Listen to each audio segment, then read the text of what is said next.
আসসালামু আলাইকুম। আজকে আপনাদের রান্না করে দেখাবো দারুণ একটা মজার সবজি রান্না করার জন্য এখানে আমি 4 পদের সবজি নিয়েছি।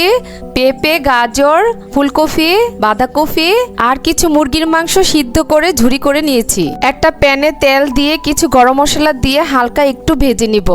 1 কাপ পেঁয়াজ কুচি দিয়ে হালকা একটু বাদামি কালার করে ভেজে নিব। 1 চামচ আদা রসুন বাটা দিয়ে আবারও একটু ভালো করে কষিয়ে নিব। এখন দিয়ে দিব ঝুরি করা মুরগির মাংসগুলো দিয়ে আবারও ভালো করে একটু কষিয়ে নিব।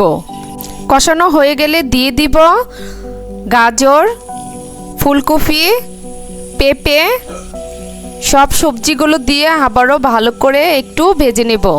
এখানে একটা বাটিতে 1 কাপ পানি নিয়ে 2 চামচ কর্নফ্লাওয়ার দিয়ে ভালো করে গুলিয়ে নিব।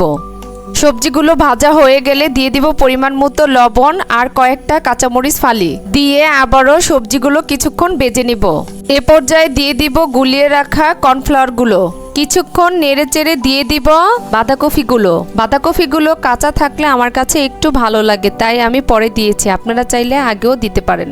সব সবজিগুলো আবারও একসাথে নেড়েচেড়ে দিয়ে সামান্য একটু পানি দিয়ে দিব। রান্নার প্রায় শেষ পর্যায়ে দিয়ে দিব 2 চামচ গুঁড়ো দুধ দিয়ে ভালো করে নেড়েচেড়ে নামানোর আগে দিয়ে দিব 1 চামচ ঘি। এই তো হয়ে গেছে মজাদার সবজি। আপনারা চাইলে এটা ভাত, পোলাও, রুটি বা পরোটার সাথে খেতে পারেন। আল্লাহ হাফেজ।